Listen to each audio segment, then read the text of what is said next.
Good morning, gun talkers. We're here with Andrew. Yes, sir. SureFire. We're actually on the set of Guns and Gear, season 10 that we're filming right now, hidden away in the depths of Mississippi at the Boondocks Training Academy. It's a pretty cool place, huh? It's gorgeous. Yeah. Beautiful. Nice training facility that's about 3 years old.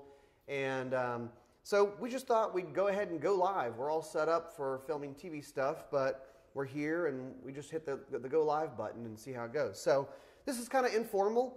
We thought we'd just bring out all the SureFire stuff and talk lights. Yeah, man. So people go, what do you guys make, Andrew? We do a lot of different stuff. We're most well known, I think, for our illumination tools, obviously flashlights. Yep. Been doing that for a long time, 38 years. Suppressors, you know, flash hiders, muzzle brakes, hearing protection, hands-free lights, headlamps, handhelds. Yeah, and really in all of those categories, you guys are kind of considered the upper end, whether it's lights or suppressors or whatever, it's the upper end of it. So people, which also means the upper end of performance and all these other things. Yep. So let's just talk about what's new for you guys right now. Sure. Yeah, so, I mean, we got some of our hottest upcoming products right here. That's the XH35. It's a 1,000 lumen handgun weapon light. 1,000 lumen handgun light. Yeah. So it has some output on it. So if your loads are just a little weak, you can burn their eyes out. That's exactly right. You have a fallback plan. The reflector on that's max vision, so it's an extremely wide beam pattern. Okay. Really good for close or to moderate distances. It'll fill up a room really, really nice. It's not a focused beam to try to get distance. Yep. Yeah, this is inside rooms kind of stuff. Yeah, and it does a really good job at that. It opens up your situational awareness because you can get a big picture idea of what's going on.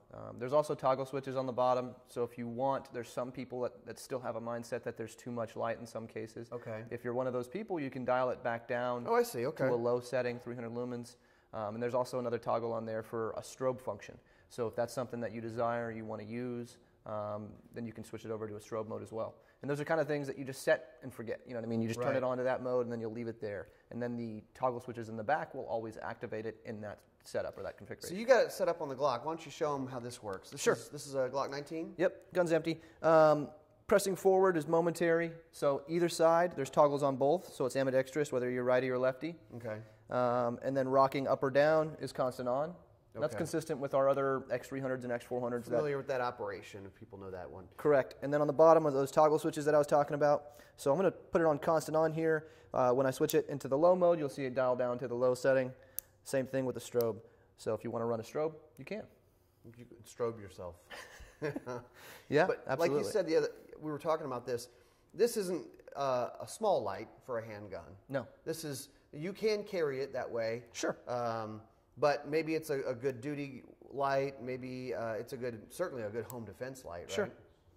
Yeah, I mean, it's like you said, it's a full-size light. It takes two CR123s that sit side by side, and as such, it's a little bit fatter than the frame of a firearm, which, for concealed carry, you can pull it off. I know plenty of people that conceal carry full-size X300s and X400s. Right. Personally, I prefer like an XC1, something that's a little bit more compact. Sure. And a little more comfortable to wear for long periods of time. Right. But you can definitely make this happen. This is definitely more of what I would say is like a home defense light.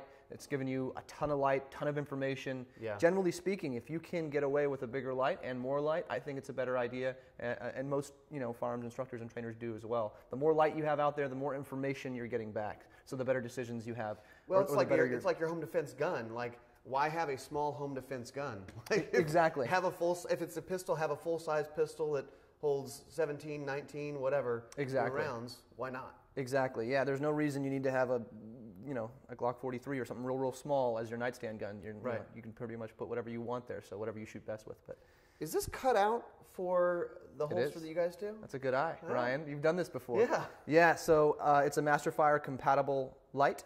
So that's our holster we've actually shown here on the show before. Yeah. It retains off the light, meaning that you can put pretty much any gun in it. We have a list of approved guns where the trigger guard is covered to the right extent, which you want to be safe. But yeah, it'll work with our SureFire holster, which means it can be activated when you draw it on the holster, draw if you want. And yeah, it's a real good option for carrying. But with that holster, I mean, we don't have one here, but I just saw this and thought we'd talk about it. What's also cool about it is, like you kind of mentioned it, but the holster attaches to the light, not the gun. Correct. So you have this one light, and it works for a ton of different guns. Yeah, pretty much anything that's light bearing. If you have a bunch of pistols that have rails, you can have this one light and that one holster and take anything you want to the range out of the safe, and you're good to go to use it. Okay, now we have the Scout Light. People are familiar with SureFire Scout Light probably, but this is a new one? Yep. So this is the M600DF. DF stands for dual fuel. It takes both 18650s and 123s, the lithium batteries. So you can have the option of running a rechargeable, and that's what it ships with. It ships with an 18650 lithium-ion battery as well as a charger for it. And with that lithium-ion, we're able to get 1500 lumens out of it. So it's a whole lot of light. Good for a rifle gun. Yep. Or a rifle light. A rifle gun? A rifle gun. It's a rifle gun. It's one of those rifle gun lights. I really like those. But yeah, I mean, it's definitely a long gun light. 1500 lumens is, it's a lot of light, but the beam pattern's gotten a little bit wider. It's not unmanageable. Yeah. With two 123s, the output's a little bit reduced down to 1200 lumens, a measly 1200. Still a lot of light. And it still works with all of our accessories. With our Scout lights, we have a lot of different tail caps, mounts. We have throw lever mounts, an offset mount, pressure switches and whatnot. All of those are still compatible from the previous Scout Light series.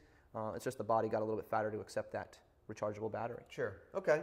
EDC everyday carry. Yep. You guys have been doing this for a long time. We've had many different iterations of it. So this is the EDC L1, my personal favorite. It has what we call our gas pedal tail cap. So you press lightly for low, right there's 5 lumens. Press a little bit harder and you get the high of 500 lumens. There's also a 2-battery version with 1200 lumens on the high output. Wow. It's got a pocket clip that's dual direction, which makes it really good for EDC, obviously everyday carry. You can see it sits real deep in the pocket because of where that pocket clip is located.